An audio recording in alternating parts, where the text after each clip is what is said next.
former mayor. You tired of hearing that? Former mayor. Sounds like a failure. I'm a former mayor. I failed. But you didn't. You were very successful. Well, thank you. It's people are very nice that way and still greeting me that way. I do too. And it's genuinely just very, very nice of them. I don't ask for it, don't request it, but after I retire, I wanted to say, hey, there's DJ Don.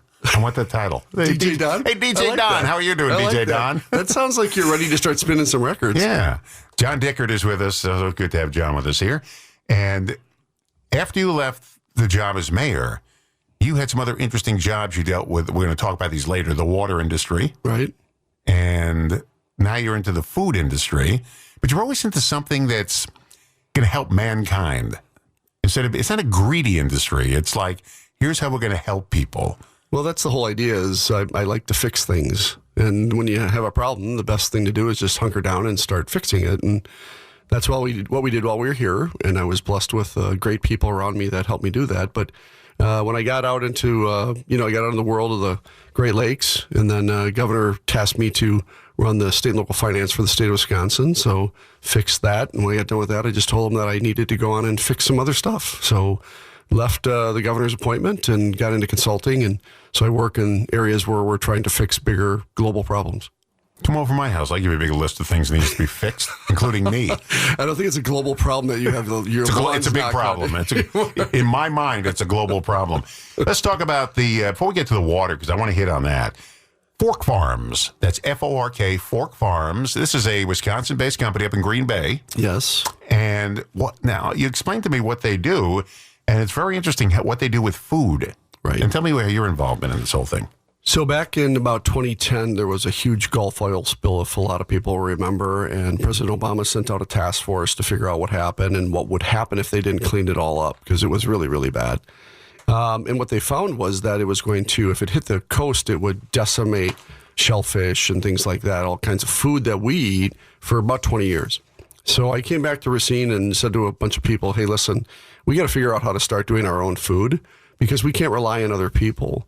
The data back then was pretty bad, and it's still pretty bad. We rely on the majority of our fish from China and other countries. Over 70% we get from outside of the United States.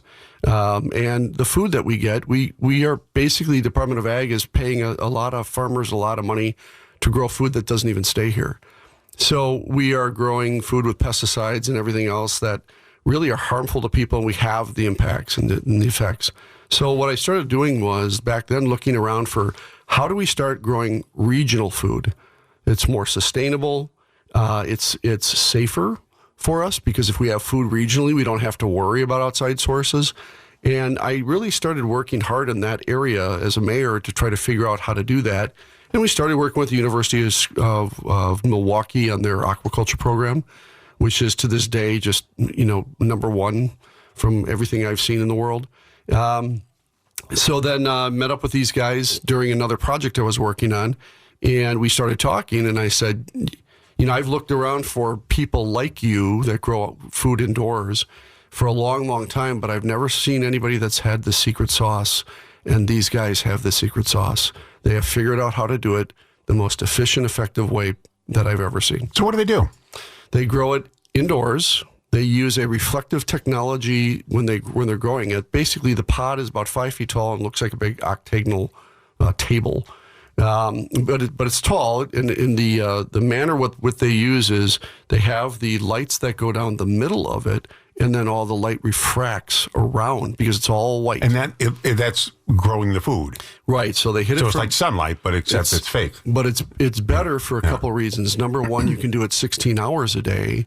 Versus Mother Nature is roughly less than 6 hours a day. So they're getting all that sunlight, right? They're getting all the nutritional value that they need from the light.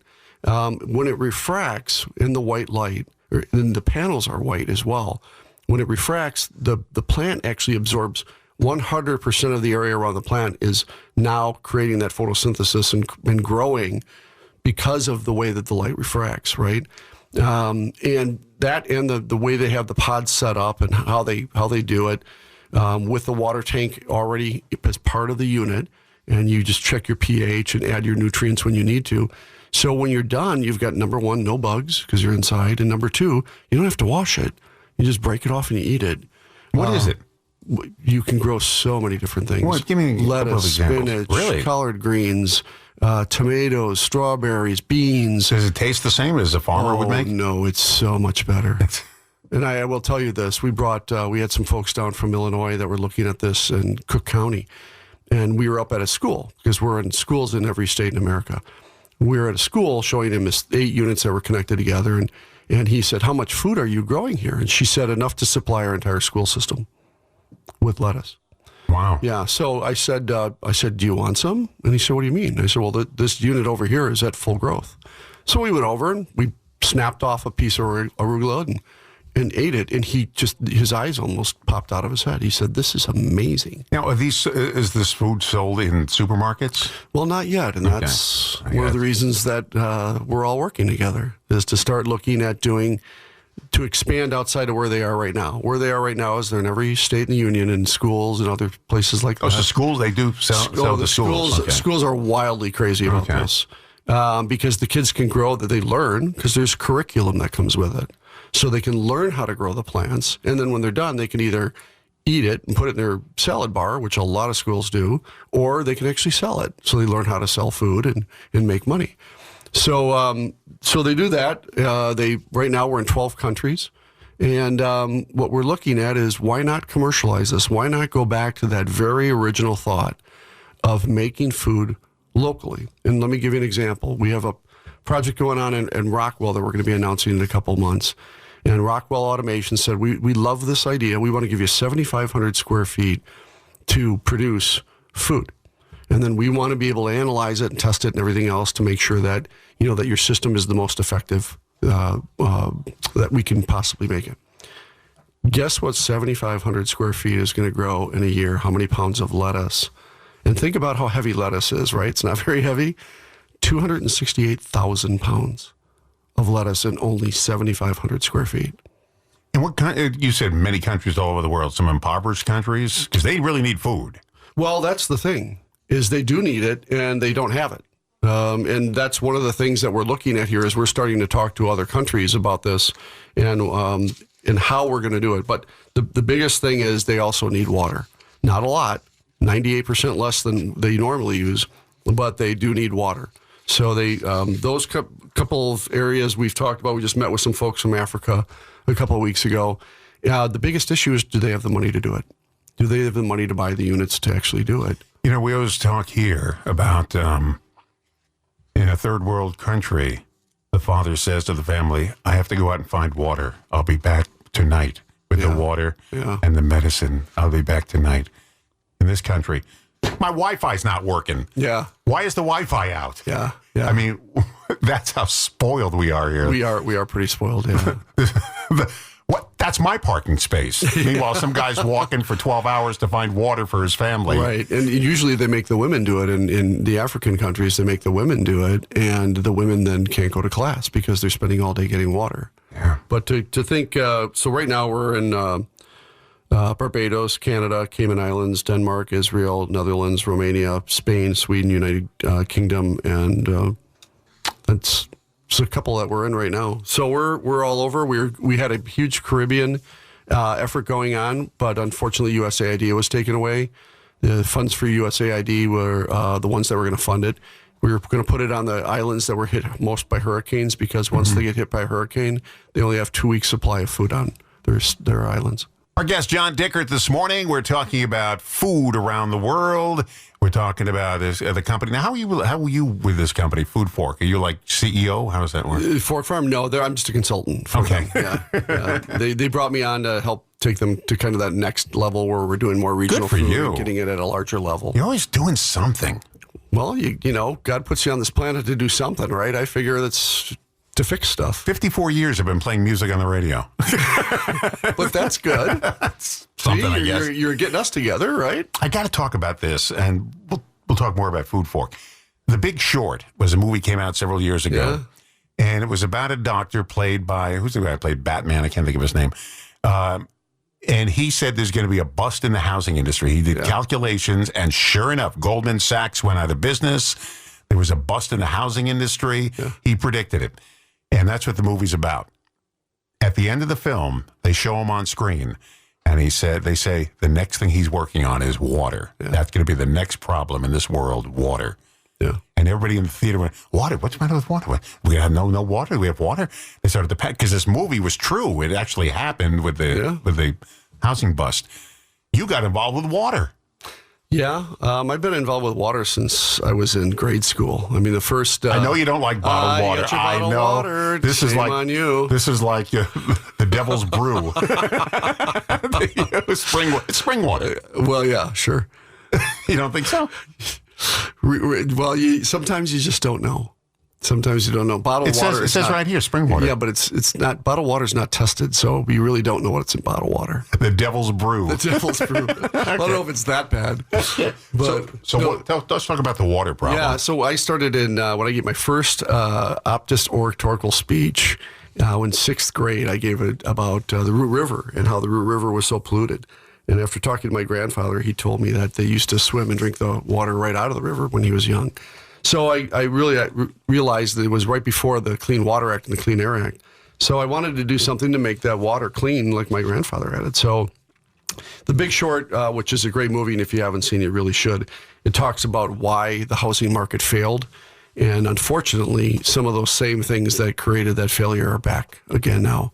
So I'm very concerned about where all that's going. But when he's talking about water, he was looking at the fact that there are problems, even though the Clean Water Act was passed in 1972, there really still are issues. We've got PFAS, we've got microplastics, mercury, lead, all kinds of issues in our water that are impacting us, and we have to clean them up.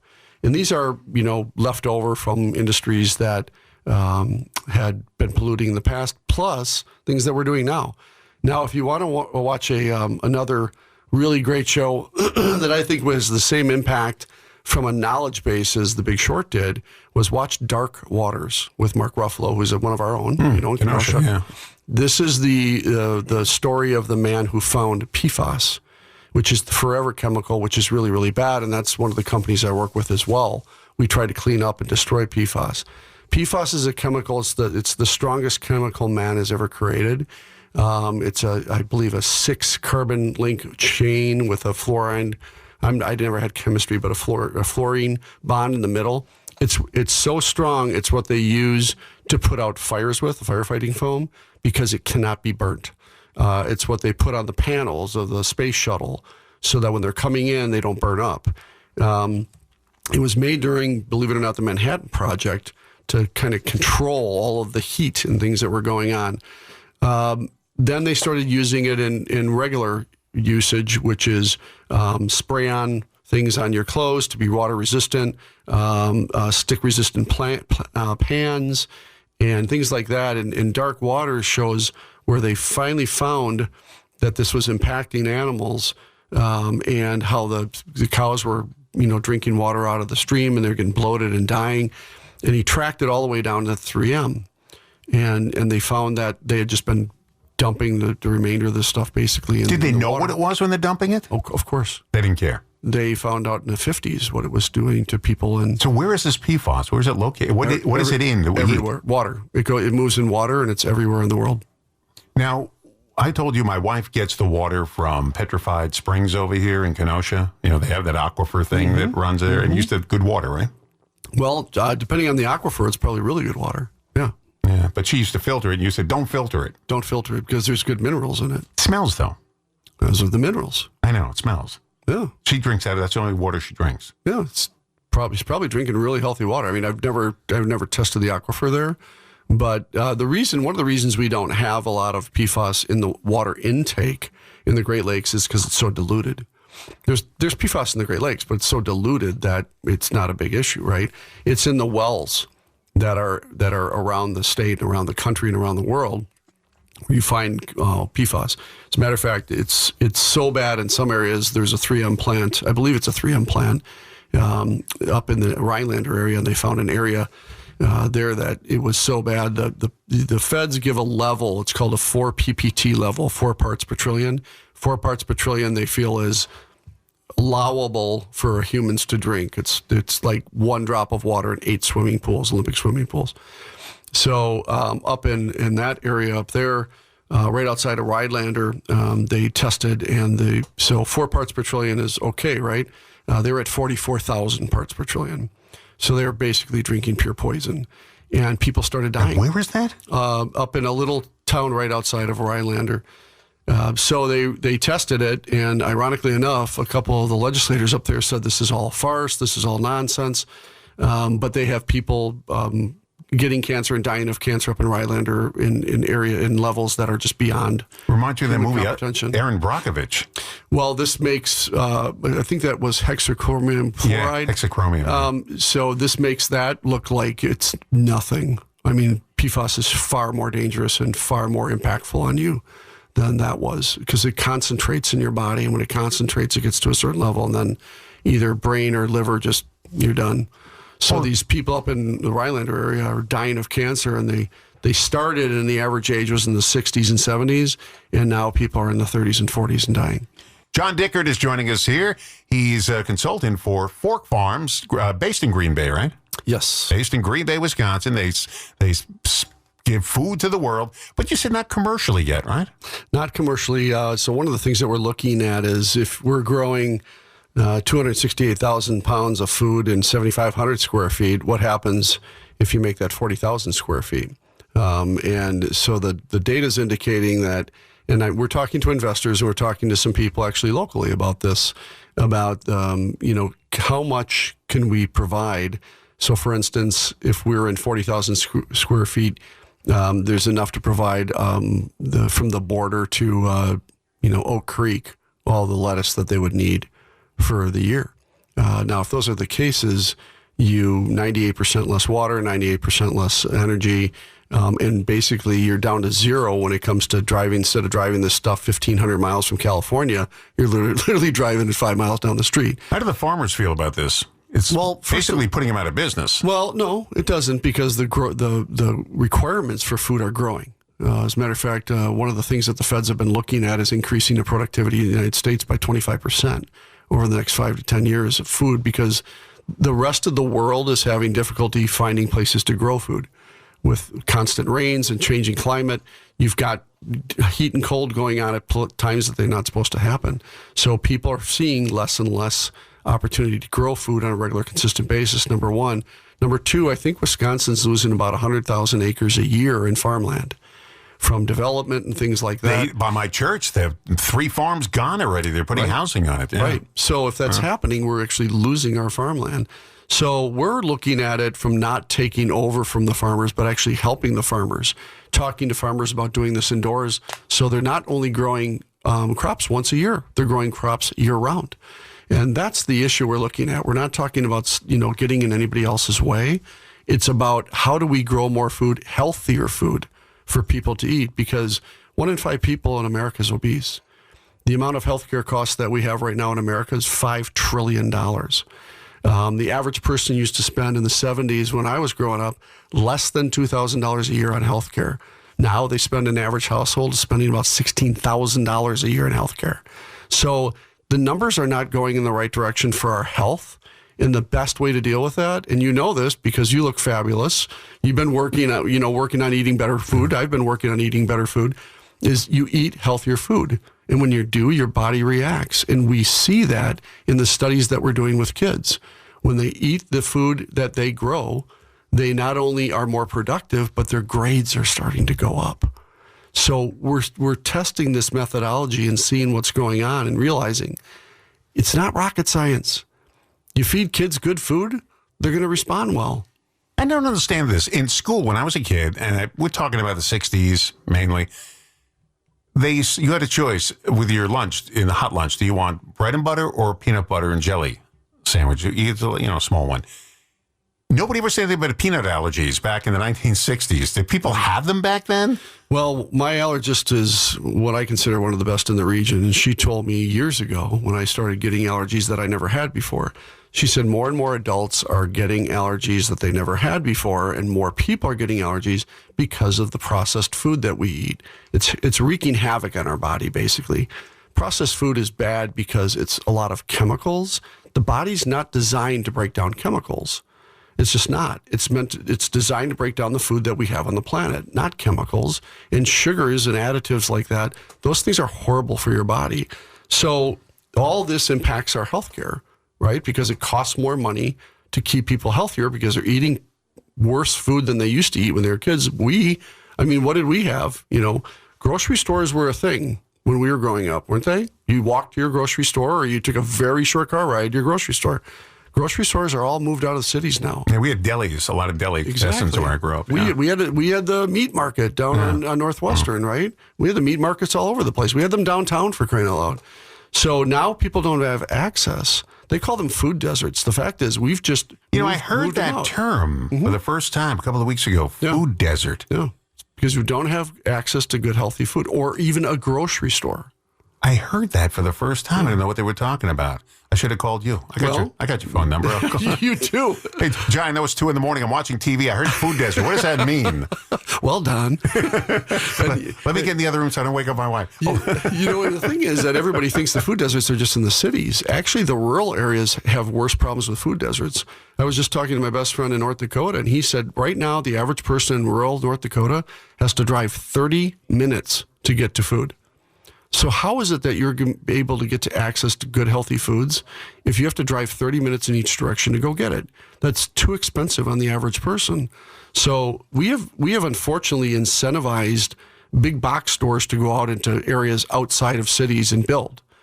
And we need to stop incentivizing that, candidly. We need to get smaller grocery stores back in the cities, and primarily they're going to have to be co-ops because the big ones, they don't make enough money doing it in cities. The kid, they used to go in bodegas. Yeah, sure. Yeah, little grocery stores. Yeah. Yeah. Where I grew up, there were like 3 giant grocery store chains, not within walking distance, but you could ride a bicycle to them if you wanted to. Right. We had the A&P, we had Bohacks, and we had another food store, which is not around anymore. And you can go anywhere to these stores. Yeah. Remember they had those big things in the windows with the price, those painted things with the price. Yep. Meat, 10 cents a pound. And you go I used to, actually, when I was a young kid at the Red Cross drugstore downtown on 6th Street, I used to actually make those little displays in the front windows at 14 years old.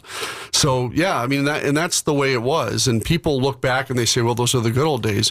No, those were the days where we actually had food. We had, local pharmacies and things that were competed against, and our elected officials literally pushed those, giving incentives to those companies while they move out of cities. So you're where? What was the last big box that we just built and was incentivized by the city, which was a Woodman's, right? Yeah. So it's lower cost food, but where is it? It's on the edge of town. So it's not in the city. It doesn't help. It's next to 4 other grocery stores. So we're not incentivizing and helping people to get groceries in their communities.